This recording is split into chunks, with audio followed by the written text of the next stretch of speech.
নমস্কাৰ সমগ্ৰ অসমবাসীক বিলাচিত্না অসমৰ তৰফৰ পৰা বৈপ্লৱিক অভিবাদন জ্ঞাপন কৰিছোঁ।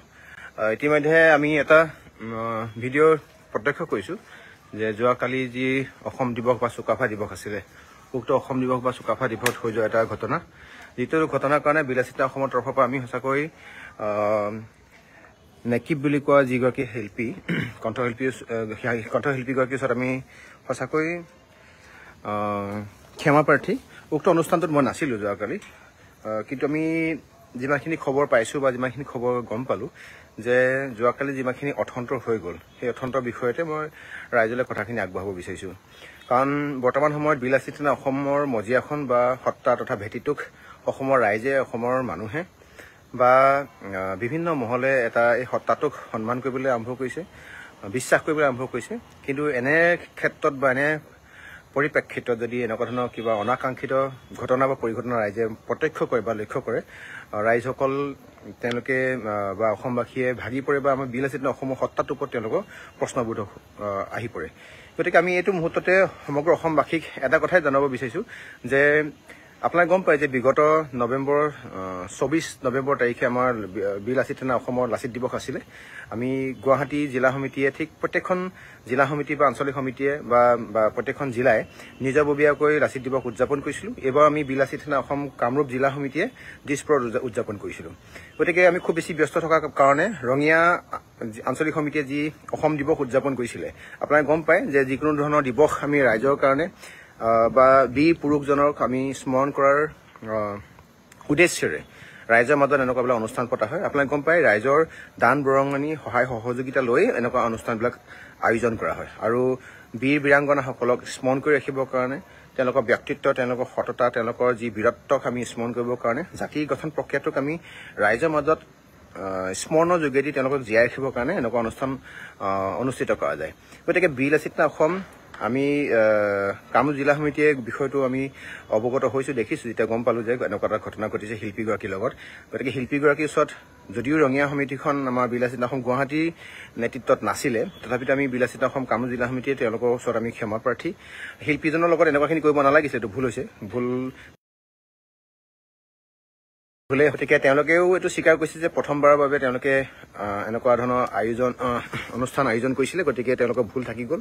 আৰু ইয়াৰ পৰা আমি শিল্পীজনৰ ওচৰত ক্ষমা বিচৰাৰ উপৰিও এটা কথা আমি ক'ব বিচাৰিছোঁ যে অসমবাসীয়ে যিখিনি বিশ্বাস আৰু আশ্বাস আমাৰ ওপৰত ৰাখিছে, যিখিনি সততা ৰাখিছে, সেইখিনি সদায় ৰাখি যাওক। কেতিয়াও কোনো কাৰণত এনেকুৱা নহয় যে ৰঙিয়া উক্ত ঘটনাটোৱে আপুনি গোটেই সমগ্ৰ বিলাচিত্না সত্তাটোক আপোনালোকে ভুল বুলি ক'ব নোৱাৰে। কাৰণ যোৱাকালি শিল্পীজনে নিজে কৈছে যে বিলাচিত্না অসমৰ সত্তাটোক মই দোষাৰোপ কৰিবলৈ নাযাওঁ, নিৰ্দিষ্ট এজন ব্যক্তিয়ে এই বিষয়টোৰ ক্ষেত্ৰত জড়িত হৈছে। কিন্তু আপোনালোকক আমি বিলাচিত্না অসম কামৰূপ জিলা সমিতিয়ে, ৰঙিয়া আঞ্চলিক সমিতিয়ে যিখিনি কৰিলে, সেই ক্ষেত্ৰত যদি প্ৰাপ্য যদি কাৰোবাক দিবলৈ বাকী আছে, কাৰোবাক যদি কিবা চুক্তিৰ মতে যদি টকা পইচা দিবলৈ বাকী আছে, তেতিয়াহ'লে বিলাচিত্না অসম কামৰূপ জিলা সমিতিয়ে তথা তামোলপুৰ জিলা সমিতিও আমালৈ অলপ আগত ফোন কৰিছে। আমি লগ লাগি আমি আপোনালোকক যি টকা পইচা দিবলৈ আছে, প্ৰাপ্য আপোনালোকক ঘূৰাবলগীয়া আছে, আমাৰ লগত যোগাযোগ কৰিলে হ'ল। মোৰ নেকিব বুলি কোৱা যিগৰাকী কণ্ঠশিল্পী, তেখেতৰ ফোন নম্বৰ মোৰ লগত নাই। বিলাচিত্না অসমৰ কামৰূপ জিলা সমিতিৰ তৰফৰ পৰা মই মুখ্য সচিব বিকাশ অসমে ক'ব বিচাৰিছোঁ। আৰু তামোলপুৰ জিলা সমিতিৰ আমাৰ ধ্ৰুৱ অলপ সময় আগত মোৰ লগত যোগাযোগ কৰিছে। যদি কিবা প্ৰাপ্য বাকী আছে, ৰঙিয়া আঞ্চলিক সমিতিয়ে হওক বা ৰঙিয়াৰ সেই আয়োজক সমিতিয়ে যি প্ৰাপ্য আদায় কৰা নাই বা দিয়া নাই, যদি কিবা কাৰণত দিয়া নাই অনুষ্ঠানলৈ মাতি আনি, বা কিবা কাৰণত যদি প্ৰাপ্য দিবলৈ আদায় কৰিবলৈ যদি বাকী আছে, তেতিয়াহ'লে বিলাচিত্না অসম গুৱাহাটী বা কামৰূপ জিলা সমিতিয়ে তাৰ দায়িত্ব সম্পূৰ্ণকৈ ল'ম। তাৰোপৰি আমাৰ লগত তামোলপুৰ জিলা সমিতিয়ে অলপ আগত মোৰ লগত যোগাযোগত আহিছে যে এনেকুৱা ধৰণৰ পৰিঘটনাত আমি সঁচাকৈ মৰ্মাহত হওঁ। কাৰণ কেতিয়াও আমি ৰাইজৰ মৰমত জীয়াই আছোঁ। ৰাইজে যদি আমাক বেয়া পাবলৈ আৰম্ভ কৰে, তেতিয়া তাতকৈ আমাৰ কাৰণে অভিশাপ একো হ'ব নোৱাৰে। গতিকে ৰঙিয়া আঞ্চলিক সমিতিয়ে যিটো ভুল কৰিছে, সেই ভুলটোক ৰাইজৰ লগত আমিও একাষাৰে কৈছোঁ, এইটো ভুল হৈছে, এনেকুৱা ধৰণৰ হ'ব নালাগিছিলে, বিসংগতি হ'ব নালাগিছিলে। কিন্তু হস্তিও পিছলৈ পাওঁ, সজ্জনেও বুৰণাও, কেতিয়াবা সাধুজনৰো কেতিয়াবা ভুল হয়। অভিজ্ঞ ব্যক্তিৰ ভুলত তেওঁলোকে প্ৰথমবাৰৰ বাবে উক্ত অনুষ্ঠান আয়োজন কৰিছিলে। কাৰণ খুব ঘপককৈ 24 নৱেম্বৰত আমাৰ লাচিত দিৱস আছিলে, তাৰ 24 নৱেম্বৰৰ ঠিক এসপ্তাহৰ পাছতে তেওঁলোকে বা এসপ্তাহ বা 10 দিনৰ পাছতে তেওঁলোকে অনুষ্ঠানটো আয়োজন কৰিছিলে ৰঙিয়াত। গতিকে তেওঁলোকে আমাৰ লগতো খুব বেছিকৈ এই বিষয়টোৰ ক্ষেত্ৰত যোগাযোগ সঘনাই নাছিলে। কেন্দ্ৰীয় সমিতিৰ লগতো এই বিষয়টো খুব বেছিকৈ যোগাযোগত নাছিলে। তেওঁলোকে নিজেই বিষয়টোক পাৰিম বুলি ভাবি আগবাঢ়ি গৈছিলে, কিন্তু অৰ্থন্তৰ ঘটিলে। এই অৰ্থন্তৰক অসমৰ ৰাইজে নিজৰ ল'ৰা বুলি, নিজৰ ককাই ভাই বুলি ক্ষমা কৰি ল'লে হ'ল। আৰু ৰঙিয়াই কৰা যিটো ভুল, সেই ভুলৰ কাৰণে ৰঙিয়া আঞ্চলিক সমিতিয়ে যিখিনি ভুল কৰিলে বা যিখিনি মানে অপ্ৰীতিকৰ এটা পৰিস্থিতিৰ লগত মুখামুখি হ'বলগীয়া হ'ল, তাৰ কাৰণে বীৰলাচিত নাহম কামৰূপ জিলা সমিতিৰ তৰফৰ পৰা মই বিকাশ অসমে নিজেই গোটেই বিষয়খিনি মই গাঁত পাতি লৈছোঁ। আৰু কিবা যদি প্ৰাপ্য যদি আদায় কৰা নাই, আকৌ মই বাৰে বাৰে কৈছোঁ, যিমান টকা দিবলগীয়া আছে আমি দুদিন দেৰিকৈ হ'লেও গুৱাহাটী তথা কামৰূপ জিলা সমিতিয়ে শিল্পীজনৰ টকা পইচা আমি আদায় কৰি দিম। কাৰণ অলপ দিনৰ আগত যি আমি লাচিত দিৱস পাতি গৈছোঁ, তাতো আমি মন্টুমণি শইকীয়াক মাতি আনিছিলোঁ। মন্টুমণি শইকীয়াক আমি মঞ্চত উঠা আগতে তেখেতৰ যি প্ৰাপ্য পইচা 1 টকা বাকী নৰখাকৈ আমি প্ৰত্যেকজন শিল্পীক সেই ৰাতিৰ ভিতৰতে দি দিছোঁ। কাৰণ আমি প্ৰথমবাৰৰ বাবে পাতিছিলোঁ লাচিত দিৱস ভাগ গুৱাহাটী তথা মাজমজিয়া দিছপুৰত। আমি যদিও লাচিত দিৱস ভাগ প্ৰথমবাৰৰ বাবে পাতিছিলোঁ, কিন্তু আমাৰ মাজত 100 বাৰতকৈ ওপৰত মিটিং হৈছে, গ্ৰুপকৈ মিটিং হৈছিলে। তেওঁলোকে সম্ভৱ এইখিনি কথা ভবা নাছিলে যে খুব সহজে হৈ যাব বুলি ভাবিছিলে, কাৰণ এটা অনুষ্ঠান আপোনাৰ অনুষ্ঠিত কৰিবৰ কাৰণে ইমান সহজ কথাও নহয়। গতিকে মই এটা কথা ক'ব বিচাৰিছোঁ যে ৰাইজে যিখিনি মৰম আমাৰ ওচৰত ৰাখিছে, যিখিনি বিশ্বাস ৰাখিছে, আমাৰ ওচৰত ৰাখক। আৰু আমাৰ ভুল হ'লে আপোনালোকে শুধৰাই দিব লাগিব, কাৰণ আমাৰ অভিভাৱক বুলিবলৈ কোনো নাই। আজি আমাৰ অভিভাৱক বুলি ক'লে আমাৰ চাউলুং চুকাফা নহয়, আমাৰ অভিভাৱক বুলি ক'লে আমাৰ আজি বীৰলাচিত বৰফুকন নহয়। আমাৰ অভিভাৱক বুলি ক'লে আমাৰ অসমৰ ৰাইজ, যি ৰাইজে আমাক চাই আছে, যি ৰাইজে আমাৰ শুদ্ধত হাত চাপৰি দিছে, আমাৰ ভুলত সমালোচনা কৰিছে। গতিকে আমি ৰাইজৰ ঊৰ্ধত কেতিয়াও কোনো কাৰণত নহয়। ৰঙিয়া আঞ্চলিক সমিতিয়ে যিখিনি ভুল কৰিছে, তাৰ বাবে মই ব্যক্তিগতভাৱে সংগঠনৰ পৰা, কামৰূপ জিলা সমিতিৰ পৰা, গুৱাহাটীৰ পৰা মই ক্ষমা প্ৰাৰ্থী। গতিকে ইতিমধ্যে মই ৰঙিয়া আঞ্চলিক সমিতিৰ লগত যোগাযোগত আহিছোঁ, আৰু তেওঁলোকৰ যিখিনি প্ৰাপ্য এতিয়াও কিবা কাৰণত যদি দিবলগীয়া আছে কোনোবা শিল্পীক, যিকোনো ধৰণৰ শিল্পীক প্ৰাপ্য আদায় কৰি দিয়াটো, সম্পূৰ্ণকৈ পে'মেণ্ট কৰি দিয়া দায়িত্ব গুৱাহাটীয়ে নিজে ল'ম।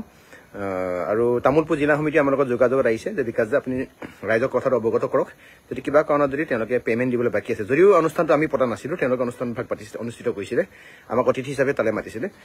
উক্ত অনুষ্ঠানৰ যিকোনো ধৰণৰ পে'মেণ্ট আমি কৰিবৰ কাৰণে ৰেডি থাকিম। আৰু কোনো শিল্পীয়ে আমাক বেয়া পাব নালাগে, কাৰণ আপোনালোক আমি যেনেকৈ ৰাইজৰ মানুহ, আপোনালোকো ৰাইজৰ মৰম আশীৰ্বাদৰ মানুহ। আৰু গতিকে নিবিচাৰোঁ, আমাক প্ৰত্যেককে দৰকাৰ হ'ব। আৰু এনে এক অৰ্থন্তৰ সময়ত, জাতি এক সন্ধিক্ষণত, জাতি বিপদত আমি এজনে আনজনক বেয়া পাই থকাটো, এজনে আনজনক বোকা ছিটিয়াই থকাটো বেয়া কথা হ'ব। কাৰণ খুব বেছি টকাও নহ'ব চাগে। যি প্ৰাপ্য দিব লাগে আমি বীৰলাচিত অসম কামৰূপ জিলা সমিতি তথা তামোলপুৰ জিলা সমিতিয়ে লগ লাগি আমি আদায় কৰি দিম।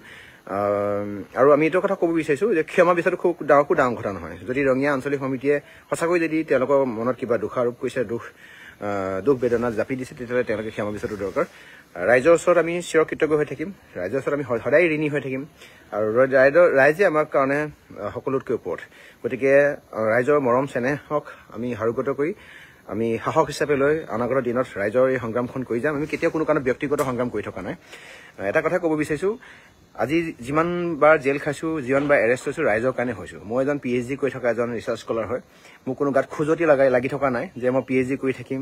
MPhil কৰি থাকোঁতে জেলত গৈছোঁ, PhD কৰি থাকোঁতে মানে আপোনাৰ MPhil কৰি থাকোঁতে এৰেষ্ট খাইছোঁ, PhD কৰি থাকোঁতে জেলত গৈছোঁ। কোনো ব্যক্তিগত কাৰণত নহয়, ৰাইজৰ কাৰণে গৈছোঁ। আৰু মই এইটো কথা বাৰম্বাৰ ক'ব বিচাৰিম যে কিবা যদি ভুল থাকে, যিকোনো ধৰণৰ ভুলৰ কাৰণে শুধৰণিৰ কাৰণে সদা প্ৰস্তুত থকা এজন মই ব্যক্তি হয়।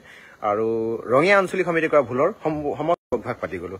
এতিয়া আমি লাচিত দিৱসৰ প্ৰায় আমাৰ 1 লাখ টকা আমাৰ নিজৰ ব্যক্তিগত ধাৰ আছে, বাকী আছে। কিন্তু সেই 1 লাখ টকা আমাৰ শুভাকাংক্ষী ইজনে সিজনে মিলাই আমি যেনে তেনে চলাই নিলোঁ। আমি গতিকে এটা কথা ক'ব বিচাৰিছোঁ, ৰাইজৰ মৰমৰ অবিহনে একো বস্তু জীয়াই থাকিব নোৱাৰে। গতিকে তাত যদি কিবা ভুল থাকি গৈছে, আপোনাৰ তাৰ ৰঙিয়া যিকেইজন ব্যক্তি ইতিমধ্যে আপোনালোকে সংবাদমেল দিছে, দেখিছে, তেওঁলোকে নিজৰ ভুলটো স্বীকাৰ কৰি লৈছে। আৰু মই এটা কথা ক'ব বিচাৰিম, ওচৰতে জোল খোৱা মানুহতকৈ 2জন মানুহ ওলাই আহক যে আমি আপোনাক সহায় কৰিম। অনুষ্ঠান ভাগ পাতিছিলে, ক'ত কেনেকৈ পইচা অসুবিধা হ'ল কওক। চাওক, ৰঙিয়া অনুষ্ঠান ভাগ আমি পতা নাছিলোঁ, বীৰলাচিত নাহম গুৱাহাটী পতা নাছিলোঁ। তথাপিতো আমি দায়িত্ব লৈছোঁ যে তোমালোকে এনেকৈ মানসিক চাপত ভুগি থকাতকৈ আমি যিমানখিনি পাওঁ সহায় কৰিবলৈ আগবাঢ়ি আহিম। গতিকে আপোনালোকে গম পায় যে আমি যিকোনো প্ৰতিষ্ঠান আয়োজন কৰিবলৈ যাতে যথেষ্টখিনি অৰ্থৰ অসুবিধা হয়, মানে সমস্যাত ভোগোঁ। কিন্তু তাৰো মাজতো কিন্তু একাংশ শুভাকাংক্ষী থাকে, যিসকলে আমাক এই ক্ষেত্ৰত সহায় সহযোগিতা আগবঢ়ায়। গতিকে বাৰম্বাৰ এটা কথা ক'ব বিচাৰিম, যিগৰাকী কণ্ঠশিল্পী বা যিকেইজন কণ্ঠশিল্পীক তেওঁলোকে কিবা যদি প্ৰাপ্য আদায় কৰা নাই তেতিয়াহ'লে বিলাসিতা অসম কামৰূপ জিলা সমিতি তথা তামোলপুৰ জিলা সমিতিয়ে আমি এই বিষয়টোত আমি দায়িত্ব ল'ম। দুদিন দেৰিকৈ হ'লেও আমি সকলো পইচা যিমান তেওঁলোকক প্ৰাপ্য দিব লাগে আমি প্ৰাপ্য আদায় কৰিম। এই ক্ষেত্ৰত যদি আমাৰ কিবা ভুল ভ্ৰান্তি হৈছে ৰাইজে ক্ষমা কৰিব, কাৰণ ভুল হৈ যাব পাৰে, একো ডাঙৰ কথা নহয়। ভুলৰ পৰাই মানুহে লাহে লাহে নিজৰ শুধৰণি হয়। আমি দেখিবলৈ পাইছোঁ যিসকলে তাতে কথাবিলাক নেতিবাচক দিশেৰে বা ঋণাত্মক দিশেৰে কথাখিনি কৈছে, তাতকৈ ইতিবাচক দিশেৰে যদি আপোনালোকে সাহস দিয়ে, চাওক আমি আহি থকা দিনত আকৌ কাম কৰিবৰ কাৰণে সাহস আৰু সহযোগিতা তথা প্ৰেৰণা উদ্দীপনা পাম। আপোনালোকে যদি আমাক নেতিবাচক দিশেই কৈ থাকে, আমি ইয়াৰ পৰা একো পোৱা নাই। সংগ্ৰামখনৰ পৰা আমি একো নাপাওঁ। সংগ্ৰামখনৰ পৰা আমি পুলিচৰ কোপ পাওঁ, সংগ্ৰামখনৰ পৰা আমাৰ লাল দাগ লাগে, সংগ্ৰামখনৰ পৰা আমি কাৰাৰুদ্ধ হওঁ, সংগ্ৰামখনৰ পৰা আমাৰ বহুখিনি কিবা কিবি ঘটনা ঘটি থাকে। গতিকে মই ৰাইজক এটা কথাই মই বাৰ বাৰ ক'ব বিচাৰিম যে আমাৰ যদি কিবা তেনেকুৱা ধৰণৰ ভুল আছে, আপুনি নিজৰ ককাই ভাই নিচিনাকৈ ভাবি আমাক আলোচনা কৰক, সমালোচনা কৰক। কি আপুনি এনেকুৱাকৈ নাভাবিব যে আমি বিষয়বিলাক ব্যক্তিগত বিষয়। গতিকে ৰাইজক কিবা এটা কৰিব যাতে অথন্ত ঘটিব পাৰে। দেখিছোঁ বহু পুৰুধা ব্যক্তিও বহু তেনেকুৱা অভিজ্ঞতাৰ পৰিপুষ্ট ব্যক্তিও ভুল হৈছে। গতিকে আমাৰ তেওঁলোকৰ যদি কিবা ভুল হৈছে আপোনালোকে ক্ষমা কৰি লওক। আমি কেতিয়াও কোনো কাৰণত ৰাইজৰ উৰ্ধত নহয়, শিল্পীৰ উৰ্ধত নহয়। গতিকে আমি আহি থকা কম দিনৰ ভিতৰত তেওঁলোকৰ যি কিবা যদি প্ৰাপ্য দিবলৈ আছে আমি প্ৰাপ্য আদায় কৰিম। মই এটা ব্যক্তিগত মই অভিজ্ঞতাৰ পৰা কৈছোঁ। এইবাৰ আমাৰ লাচিত দিৱসক মোৰ প্ৰায় 6.5 লাখ টকা খৰচ হৈছে। গুৱাহাটীত যে আয়োজন কৰিছিলোঁ, আমাৰ বাজেট আছিলে 5.5 লাখ, মানে 1 লাখ টকা বেছিকৈ গুচি গ'ল। 1 লাখ টকা বেছিকৈ হৈ যোৱাৰ পাছত সেই 1 লাখ টকা ক'ৰ পৰা মেনেজ কৰিম। গতিকে ইয়াত বিভিন্ন ধৰণৰ ব্যক্তি আহি পেলাই মোক সহায় আৰু সহযোগিতা আগবঢ়াইছে। মই ব্যক্তিগত পাৰ্চনেলি মই মানুহক ফোন কৰি পেলাই সহায় বিচাৰিছোঁ, সহায় কৰিছে। আৰু গম পায় যে এনেকুৱা ধৰণৰ হয়, আপোনাক মই অনুষ্ঠান ভাগ পাতিবৰ কাৰণে টকা 10,000 দিম বুলি আগতে কৈ থলোঁ। আমি সেইটো হিচাপত কথাখিনি আগবাঢ়োঁ। কিন্তু যেতিয়া সময় আহি পৰেহি তেতিয়া 10,000 জেগাত কোনোবাই 1,000 দিয়ে, কোনোবাই 2,000 দিয়ে বা কোনোবাই 5,000 দিয়ে। কোনো এজন এনেকুৱা ব্যক্তি নোলায় যিজন ব্যক্তিয়ে 1 লাখ টকা দিম বা 10,000 টকা দিম বুলি কৈ 20,000 দিয়ে, 50,000 দিম বুলি কৈ 1 লাখ টকা দিয়ে। গতিকে সাংঘাতিক ধৰণৰ সমস্যাৰ পৰে। আৰু এনেকুৱা ধৰণৰ হয়, আমি অনুষ্ঠান ভাগ যেনেকৈ আয়োজন কৰিম বুলি ভাবোঁ তাতকৈ বেছিকৈ বাজেটটো ওপৰত গুচি যায়গৈ। গতিকে নিজৰ ব্যক্তিগত পইচা লগায়ো অনুষ্ঠান ভাগ আমি সাফল্যমণ্ডিত কৰিবৰ কাৰণে চেষ্টা কৰোঁ। এনে ক্ষেত্ৰত এইটো ব্যক্তিগত কাৰোবাৰ বিয়া নাছিলে, ব্যক্তিগত কাৰোবাৰ সকাম নাছিলে, ৰাইজৰ অনুষ্ঠান আছিলে। কিবা এটা অৰ্থন্ত হৈ গ'ল। ৰাইজে ইমান বেছিকৈ বিষয়টো বেলেগকৈ ল'ব নালাগে। আমি যিকোনো ধৰণৰ সমস্যা যেনেকৈ এতিয়া ৰাইজৰ সন্মুখত পৰিস্ফুট হৈছে, মুকলিকৈ আহিছে, ঠিক তেনেকৈ যদি কিবা বাকী আছে আমি অলপমান সময়লৈ বিলাসিতা অসম গুৱাহাটী, আকৌ বাৰে বাৰে কৈছোঁ, আমি কথা ক'লে মুখৰ কথা বিলাসিতা অসম বিশেষকৈ মই কৈছোঁ, মুখৰ কথা মোৰ লটৰ পটৰ নহয়, যি কম তাকে কৈ পাওঁ। গতিকে গুৱাহাটীয়ে এইটো দায়িত্ব ল'ম। আৰু তামোলপুৰ জিলা সমিতিয়ে মোলৈ ফোন কৰিছে, তামোলপুৰ জিলা সমিতি আৰু গুৱাহাটী জিলা সমিতিয়ে যেনেকুৱা ধৰণৰ বাকী এটা যদি জুইচলাও যদি বাকী ক'ৰবাত থাকি আছে তাৰ দায়িত্ব আমি ল'ম। ধন্যবাদ। জয় অসম। অটল অদম্য আৰু অজয় স্থিতিত বিলাসিতা অসম আছিলে, আছে, সদায় থাকিব। জাতিৰ প্ৰত্যেকটো বিপদত আছিলে, আছে, সদায় থাকিব। আপোচবিহীন যি সংগ্ৰাম, এই সংগ্ৰাম সদায় থাকিব, অতিবাহিত থাকিব।